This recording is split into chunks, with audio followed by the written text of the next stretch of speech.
பழனி நடந்து போகும்போது அங்க புயலை கட்டாரு, புயலையும் டீயும் வாங்கி கொடுத்தேன் நான். இங்க அப்ப கால்லாம் பொத்து போய் இருந்துச்சு. எங்கடா சாமி போறேன்னாரு. அவரோட 21 நாள்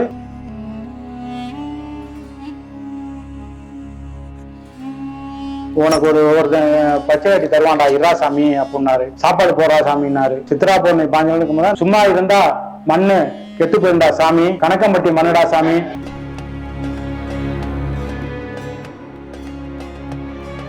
என்னையா பசிக்குதுன்னு சொல்லி கேட்டேன். பொட்டியில வருவான்டா இரா சாமி அப்படின்னாரு. இவர் இங்க இருந்து கொஞ்சம் தூரம் போல 2 பேரும் கொண்டாந்து ஒருத்தர் இட்லியும்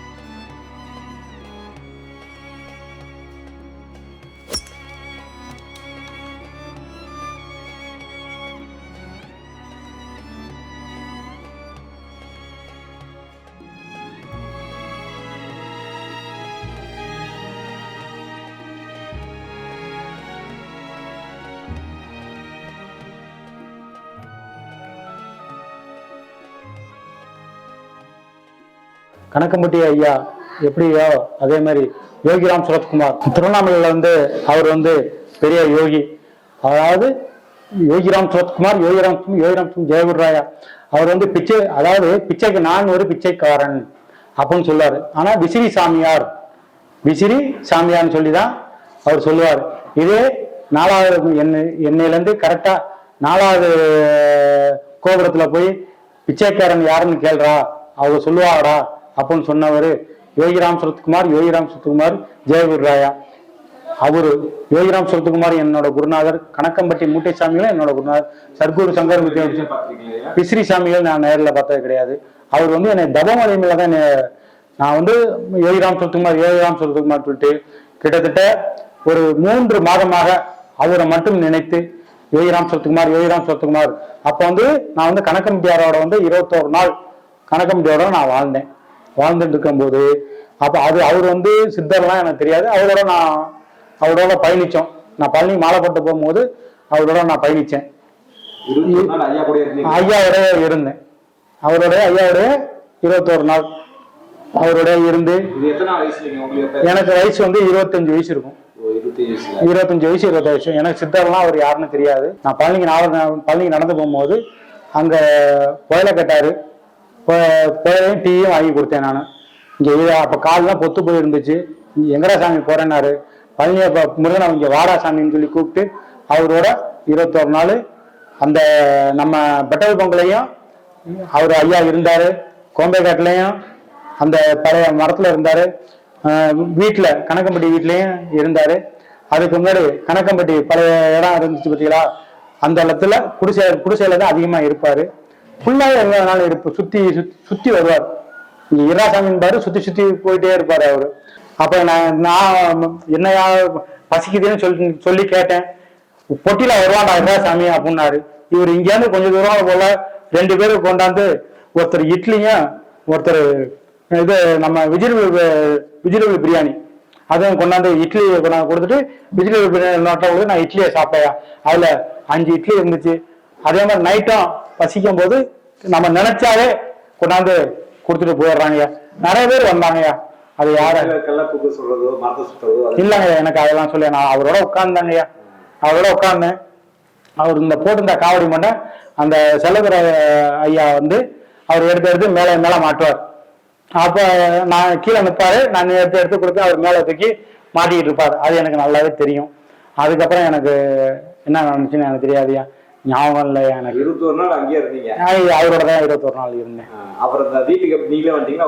இல்ல, அவர்தான் போக சொன்னாரு. என்கிட்ட காசு இல்ல, இராசாமி வருவாண்டா சாமி இராசாமின்னாரு. ஒருத்தர் பொட்டிக்காரன் வருவானாரு, கார்ல கொண்டாந்து விட்டாருயா. நம்ம வீட்லயே கொண்டாந்து கார்ல கொண்டாந்து விட்டுட்டு போயிட்டு வரேன் சாமி அப்படின்னு சொல்லிட்டு போனாரு. கார்ல தான் கொண்டாந்து விட்டாங்கய்யா. எனக்கு செலவுக்கு அன்னைக்கு காசு இல்லை. அன்னைக்கு நான் கொண்டு போனது 350 ரூபா. 350 ரூபாயும் என்கிட்ட அன்னைக்கு இல்லை. கார்ல கொண்டாந்தாங்க விட்டாங்க. அதாவது நிறைய பேர் வருவாங்க. அப்ப கணக்கம்பட்டியாரை பார்க்க நிறைய பேர் வருவாங்க. நான் இப்படி ஓரத்துல உட்கார்ந்துருப்பேன். அவர் சித்தர்லாம் எனக்கு தெரியாது. அப்ப எனக்கு அந்த அறிமுகமும் கிடையாது. ஏதோ எனக்கு 3 வேளை சாப்பாடு போடுவாரு, அங்க உட்கார்ந்து நான் பார்த்துட்டு இருப்பேன். அந்த ஞானம் தான், அந்த சிந்தனை தான் அவரு. அதாவது அவரு ஒரு இன்னைக்கு உள்ள மகான், இன்னைக்கு உள்ள கடவுள் கணக்கம்பட்டியார்.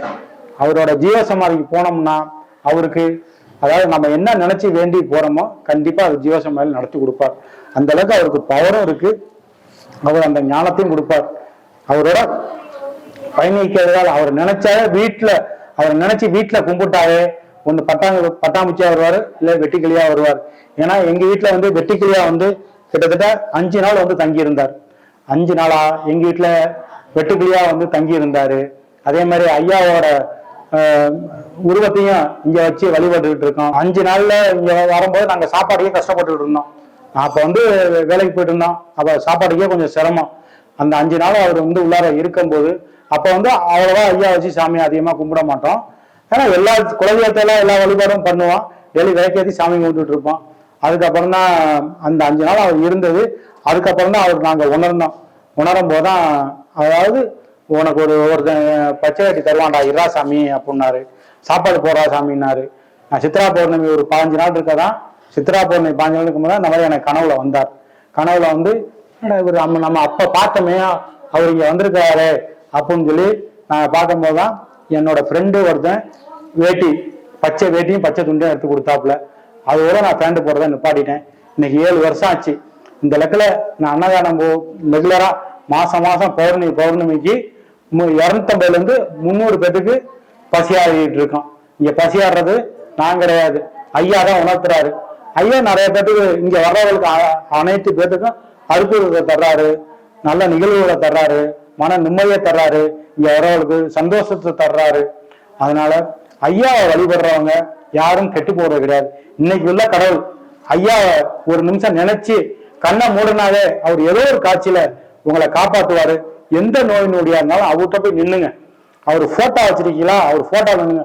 போட்டோவே இல்லையா, நீங்க பாட்டு கண்ணை மூடிட்டு கணக்கம்பட்டியாரே சரணம், கணக்கம்பட்டியாரே சரணம், கணக்கம்பட்டி சித்தரே சரணம், கணக்கம்பட்டி சித்தரே சரணம், கணக்கம்பட்டி அப்பாவே சரணம், கணக்கம்பட்டி அப்பாவே சரணம், கணக்கம்பட்டி அப்பாவே சரணம் அப்பன்னு மட்டும் நீங்க சொல்லிட்டே இருந்தீங்கன்னா அவர் வந்து உங்களுக்கு உணர்த்துவார். உங்களை மேலும் ஒரு அதாவது அவரை வந்து நீங்க எப்படின்னா ஒரு தகப்பனா, ஒரு அண்ணனா, ஒரு அப்பாவா, ஒரு குழந்தையா அவரை கூப்பிட்டீங்கன்னா, ஒரு தாத்தாவா அவரை கூப்பிட்டீங்கன்னா உங்களுக்கு அவர் வழிபடுவாரு. அவர் நல்லா உங்களை வந்து உயர்ந்த நிலைமையில வச்சிருப்பார். எவ்வளவு பேர் கடன் பிரச்சனையா இருந்தாலும், குழந்தை பாக்கியம் இல்லாதவங்க கடன் பிரச்சனை எவ்வளவு இதா இருந்தாலும் அவரோட ஜீவசமாதிக்கு போனா உடனே தீர்வு கிடைக்கும். அவரோட ஜீவசமாதியில போய் சும்மா போயிட்டு வரக்கூடாது சாமி. அவர் சொல்லுவாரு, சும்மா இருந்தா மண்ணு கெட்டு போயிருந்தா சாமி, கணக்கம்பட்டி மண்ணுடா சாமி, சும்மா இருக்கக்கூடாது சாமி அப்படின்னு சொல்லுவாரு. ஆனா அவர் வந்து ஏதோ அவர்கிட்ட போய் ஏதாச்சும் ஒரு வேலை பார்க்கணும்.